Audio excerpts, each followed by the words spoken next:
सत्याचा आवाज, खोट्याला चोप देणार. आपण पाहत आहात जनशक्ती लाईव्ह न्यूज. निर्भीड बातम्या, निडर पत्रकारिता.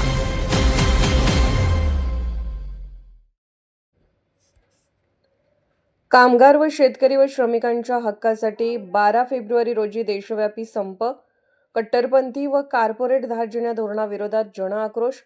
कामगार, शेतकरी, श्रमिक तसेच असंघटित क्षेत्रातील कष्टकरी जनतेच्या मूलभूत हक्कांचे संरक्षण करण्यासाठी बुधवार 12 फेब्रुवारी 2026 रोजी देशव्यापी संप पुकारण्यात आला आहे. केंद्र सरकारच्या कामगार विरोधी, शेतकरी विरोधी आणि कॉर्पोरेट धार्जिण्या धोरणांच्या निषेधार्थ हा संप आयोजित करण्यात आला असून देशभरातील विविध कामगार संघटना, शेतकरी संघटना व श्रमिक मंच या आंदोलनात सहभागी होणार आहेत. सांगली शहरात या देशव्यापी संपाच्या अनुषंगाने सकाळी 11 वाजता क्रांतिसिंह नाना पाटील उद्यान येथे जाहीर सभा व आंदोलन आयोजित करण्यात आले आहे.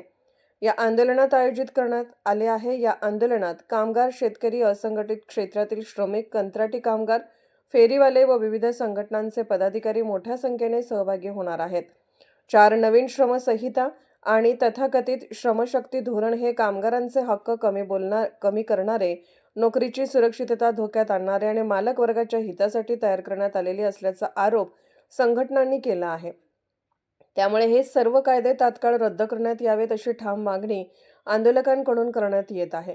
या संपामागील प्रमुख मागण्यांमध्ये रोजगार हमी कायद्याचे संरक्षण, खाजगीकरणामुळे नष्ट होत चाललेल्या नोकरी व रोजगाराच्या सुरक्षिततेची हमी, तसेच शेतकऱ्यांसाठी पिकांना कायदेशीर आधारभूत किंमत देणे या मुद्द्यांचा समावेश आहे. वीज क्षेत्रातील खाजगीकरणाला चालना देणारे वीज दुरुस्ती विधेयक 2025 रद्द करावे अशी जोरदार मागणी करण्यात आली आहे. असंघटित क्षेत्रातील कष्टकरी, फेरीवाले, बांधकाम कामगार यांच्यावर होत असलेले शोषण थांबवण्यासाठी फेरीवाला कायदा 2014ची प्रभावी अंमलबजावणी करावी, तसेच बांधकाम कामगारांच्या कल्याणकारी योजनांची काटेकोर अंमलबजावणी करावी अशी मागणी आंदोलनकर्त्या संघटनांनी केली आहे. योजना, मानधन व कंत्राटी तत्वावर काम करणाऱ्या लाखो कामगारांना सरकारी कर्मचाऱ्यांचा दर्जा देण्यात यावा, त्यांना सामाजिक सुरक्षा, निवृत्ती वेतन व आरोग्य सुविधा उपलब्ध करून द्याव्यात अशी मागणी यावेळी करण्यात आली. सार्वजनिक क्षेत्रातील उद्योगांचे खाजगीकरण तात्काळ थांबवावे आणि किमान वेतनात लक्षणीय वाढ करावी हेही आंदोलनाचे प्रमुख मुद्दे आहेत. हा देशव्यापी संप केवळ एका वर्गाचा नसून देशातील मेहनतकऱ्या जनतेच्या अस्तित्वाचा लढा आहे. कट्टरपंथी व कॉर्पोरेट धार्जिण्या राजकारणाविरोधातील हा ठोस जनइशारा असल्याचे आंदोलनकर्त्या संघटनांनी स्पष्ट केले आहे.